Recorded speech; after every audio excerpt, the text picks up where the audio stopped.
It's one thing to make a record, but it's another when you're trying to make a record while being on your first ever headlining tour that's sold out, and then also trying to keep my sanity through it all. But that's where I found myself. Sometimes you can't always, plan it to be the perfect timing. It's just, you gotta go when the door opens. And that's what happened for me on the fall My Jesus tour. When the storm rolls in and the sky won't quit crying. So up until this moment, I had only ever been an opening act for any other tour. I hadn't ever headlined before, and I'd never experienced what that felt like. And obviously the whole tour had sold out, and I knew I was gonna be headlining, but it didn't hit me until the first show. I remember I was backstage and my manager came in the room, and I just was like, how do I do this? Like, this is the craziest feeling.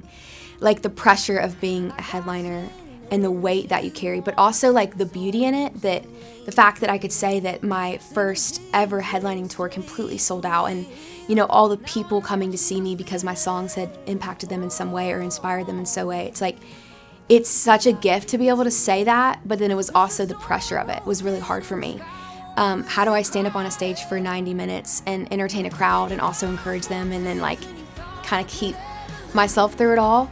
And so there was a lot of moments in the beginning that were really hard for me. A lot of moments of just having to be brave, and just my manager and people around me continuing to remind me that God had gone before me, and that He had set this path out for me, and that I was equipped to do it, and He had given me all I needed to do it. My family comes out on the road with me, my mom and my dad and my sister, and having their support has really been a game changer.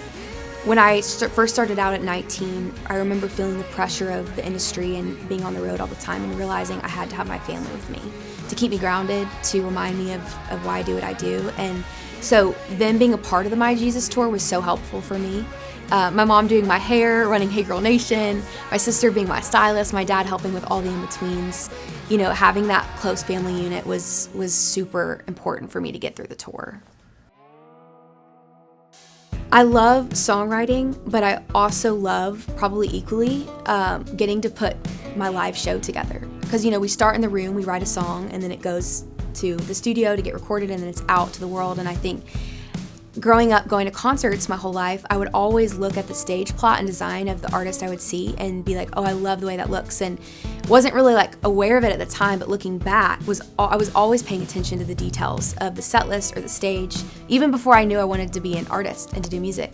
So as we were planning this first headlining tour ever, the My Jesus tour, I put a lot of time and effort into making the show. I wanted to work with my production manager, my lighting designer, and really get in the details and the nitty-gritty of the set list and the way it looked and the way that it all came together. Because when you go to see a show, obviously you're there to see the music and to listen to the music, but it's also just as important as what it looks like and what you remember and what you take away from it.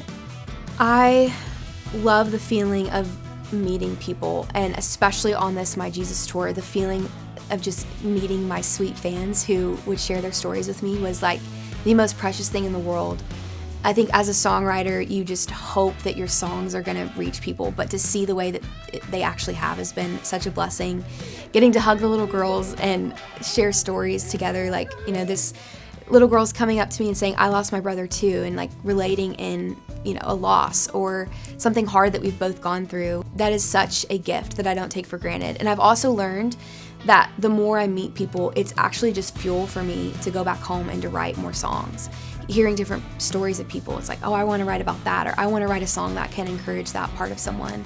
And so I'm really learning and discovering that the more I tour and the more shows I play, that it's actually like inspiring me to go back home and write more songs. And when it's time to hit the road again, you better believe that Rebel Tour is going to be amazing.